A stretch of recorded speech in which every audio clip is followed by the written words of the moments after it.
Oh no.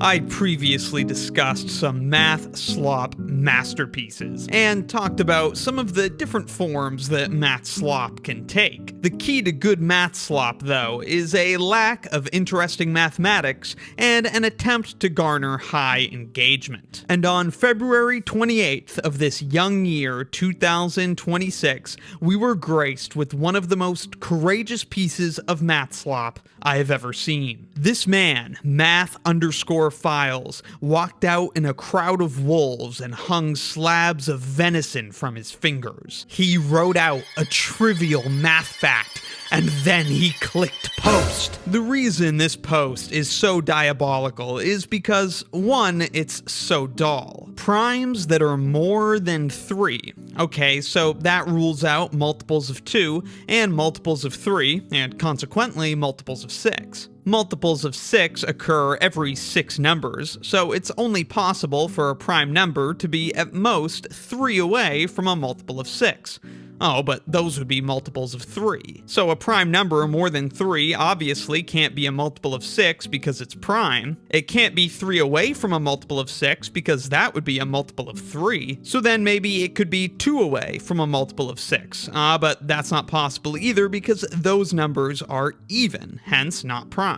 And what remains, of course, are the numbers 1 away from a multiple of 6. Every known prime number greater than 3 is of the form a multiple of 6 plus or minus 1. So nothing particularly interesting going on here. Of course, the coup de grace is, if you recall, our reasoning was completely valid on all primes greater than 3. This isn't some bold conjecture that has been right for every prime so far, it's just a basic property of prime numbers greater than 3. It's like saying every known square has equal side lengths, like, bro, just put the prime numbers in the bag. Our dutiful Redditors over at r/mathmemes were happy to do a bit of riffing on this silly piece of math slop. Every prime is of the form 6n, where n is a rational number. Wow. This astonishing fact is true because if we take a prime p, we could write it as 6 times p over 6. And p over 6 is definitely rational. Of course, this only applies to the known primes. Who knows what mysterious properties could be held by all those undiscovered prime numbers that aren't rational. We're out here again looking for INPs to prove that the fraction-brained imbeciles have been played for absolute fools.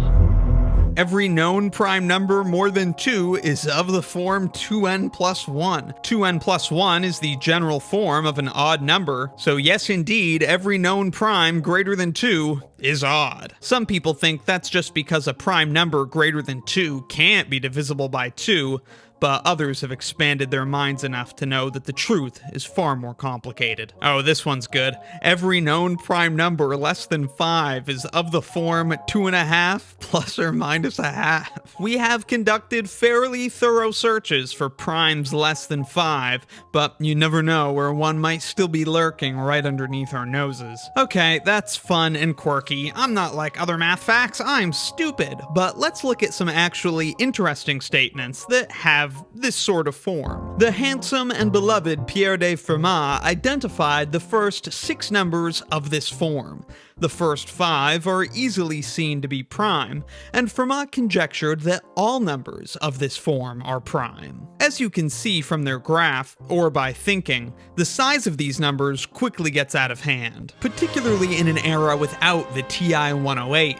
How privileged we are to live in a time where we can clutch desperately onto our sealed Spanish edition TI 108s with no need to violate their sanctity. Fermat was around in the 1600s, but let's fast forward to the 1st of December, 1729. On this day, 13 years before he penned his most famous conjecture to Leonhard Euler, the Prussian mathematician Christian Goldbach would ask Euler his thoughts on Fermat's conjecture. Euler expressed doubt, and 3 years later, once he had taken quite fanatically to reading Fermat's work, he showed that the 6th Fermat number was in fact composite, hence a counterexample to the conjecture. And with such an obvious factorization, it's thought Fermat may have failed to identify this counterexample due to a miscalculation rather than a lack of trying. The most surprising twist to the falsehood of Fermat's conjecture is that it immediately gave way to a more impenetrable one. Every Fermat number is composite for n greater than 4. Stated as a fact, we have every known Fermat prime has n less than or equal to 4. That's right, after the Fermat primes that the man himself identified, not a single additional one has been found. Protsearch.com, in its summary as of December 2025,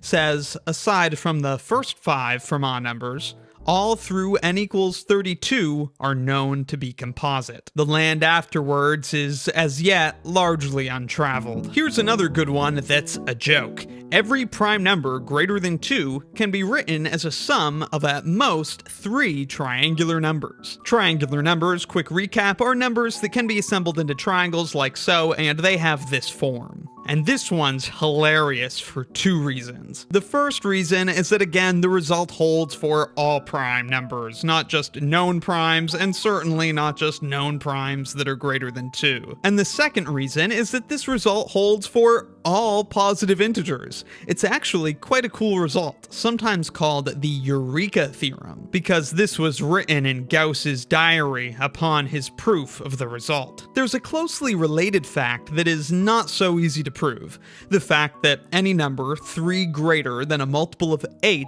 can be written as the sum of 3 squares. For example, 15 is not 3 greater than a multiple of 8, and happens to be an example of a number that cannot be written as the sum of 3 squares. We can get close, but not quite. On the other hand, 11 is 3 greater than a multiple of 8. That's like its whole thing. And it can be written as the sum of 3 squares. But if we just take this result for granted, then we can quite easily prove the Eureka theorem, that all positive integers, which includes known primes and even some of the unknown ones, can be written as a sum of at most 3 triangular numbers. To prove it, take a number 8n plus 3. Since it's a sum of 3 squares, we can write this. These are all odd numbers being squared, and indeed we know it has to be 3 odd numbers. And here's why. 8n plus 3 is obviously 3 greater than a multiple of 8, but what about multiples of 4? Since 8 is a multiple of 4, these numbers are clearly 3 greater than a multiple of 4 as well. So we write this and say 8n plus 3 is congruent to 3 mod 4. If we're adding 3 squares to produce a number that's congruent to 3 mod 4, one possibility is that we add 3 squares that are all 1 mod 4. Then together they are 3 more than a multiple of 4. Are there any other possibilities? If we square an even number, we get a multiple of 4. So we could add as many of those as we like, we're never getting 3 more than a multiple of 4. But if we square any odd number, we'll only get numbers that are 1 more than a multiple of 4. So indeed, the only option is to add 3 odd numbers squared to get a number that's 3 more than a multiple of 4. So it is our inalienable right to write this equation. Expand, factor, and simplify a little bit, then divide everything by 8. And we have the arbitrary positive integer n written as a sum of 3 triangles. In case you didn't notice, these are the general forms that the triangle numbers take on. The nth triangular number is equal to n times n plus 1 all over 2. Here's one more great prime number fact for you. Every known Wal-Sun-Sun prime greater than 5 is a big, beautiful binturong. This one, obviously, is good for a few reasons. It is vacuously true. You can't prove me wrong by pointing to a Wal-Sun-Sun prime that isn't a big, beautiful binturong, because there are no known Wal-Sun-Sun primes. And since none of these primes are actually known, of course saying greater than 5 is just a useless, silly addition. But despite none of these primes being known, it is conjectured that there are infinitely many. Talk about optimistic. I think I'm gonna have infinitely many girlfriends. So what are these mythical Wall Sun primes? They're involved with the Fibonacci sequence. Here's the first handful of terms of the famous Fibonacci sequence. Each term is the sum of the previous two, like 8 plus 13 is 21, for example. And here are those same terms of the sequence after being reduced mod the prime number 7. For example, 13 is 6 more than a multiple of 7.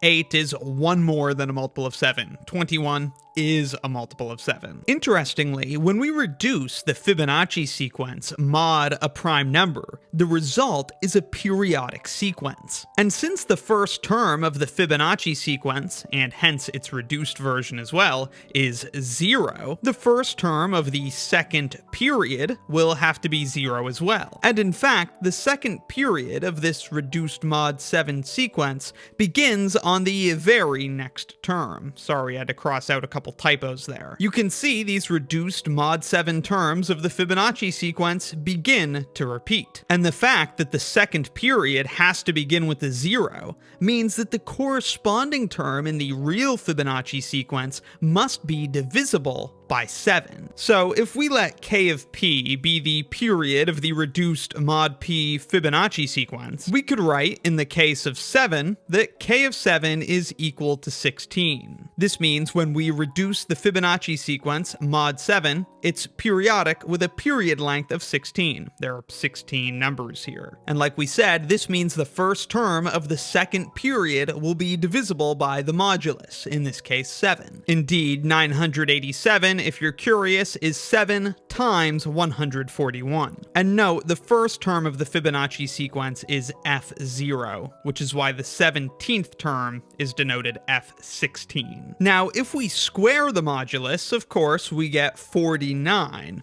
Is f16 divisible by that? The answer, unfortunately, is no. But if it were, then 7 would be a Wall Sun prime. So bringing it all together for a definition, a Wall Sun prime is a prime p such that p squared divides f k of p, where f k of p is the term of the Fibonacci sequence corresponding to the beginning of the second period of the Fibonacci sequence after being reduced mod p. This elusive and perhaps non-existent type of prime was named after Donald Dines Wall and twin brothers Jiří and Jiří Sun. And with our limited time we have together today, I can tell you a couple of interesting things about these Wall Sun primes, both related to none of them having been found. In 1992, the Super Sun Bros proved an extremely curious connection. If a prime number p divides the product xyz, with xyz being positive integers, and x to the p plus y to the p equals z to the p, then p is a Wall Sun prime. And of course, the existence of an integer solution to this equation with a power greater than 2 is the subject of Fermat's last theorem. Fermat claimed to have proven that no solution to this equation exists for powers greater than 2. But by 1992, still nobody had found Fermat's proof or any other, and so it was still possible that a Wall Sun prime could be found in pursuit of a prime number counterexample to Fermat's last theorem. Alas, this was the most famous of all unsolved math problems, and so no shortage of great minds were set against it. And in 1994, Andrew Wiles published the long-awaited proof of Fermat's last theorem. An earlier, flawed version of his proof, first shared publicly through multiple days of lectures, was titled Modular Forms, Elliptic Curves, and Galois Representations. That certainly wasn't the proof that Fermat had in mind, but it was gonna have to do. Unfortunately, for the Wall Sun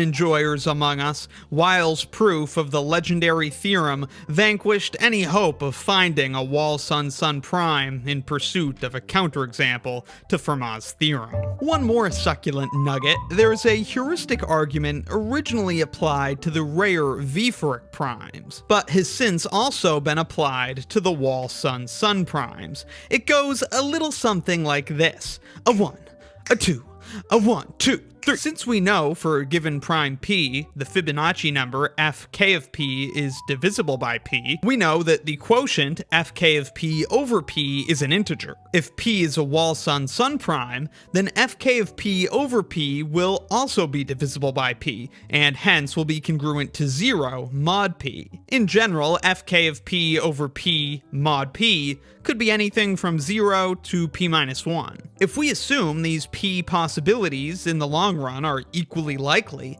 then for a random prime p, there's a 1 over p chance fk of p over p mod p will be 0, and hence a 1 out of p chance that p is a Wall-Sun-Sun prime. Hence, the number of Wall-Sun-Sun primes less than or equal to x could be expected to be about the sum of the reciprocals of all primes up to x. And this is known to be about log x. Here in red is the graph of y equals log x. And before you think, oh wow, that just shoots up and then just keeps going up and up forever, there must be Wall-Sun-Sun primes somewhere. Unfortunately, this graph has x going into the billions.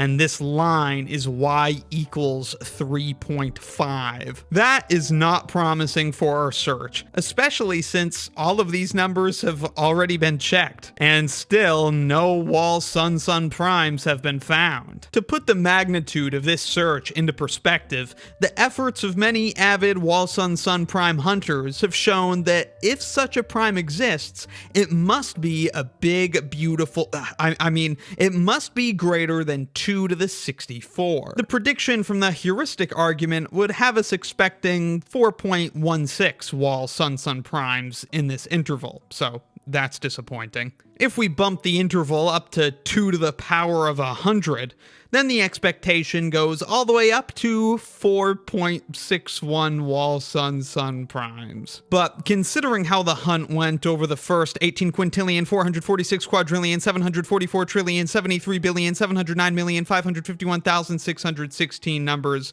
I can't say I'm optimistic this is correct. Well, there you go. If you want to post some grade A math slop, just grab a random fact that applies to a bunch of stuff, then add known, and narrow it down with one additional property. Every known positive integer greater than 7 is greater than 0.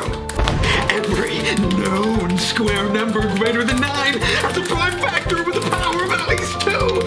Every known odd number greater than 12 has at least 1 odd factor. Every known linear equation in one variable with integer coefficients can be solved via the other method. Riverside Drive held me up when the first man I loved died. When I could only say I love you through sobs and say I'll miss you. Last time I wasn't talking shells out of the shotguns. Someone with a much bigger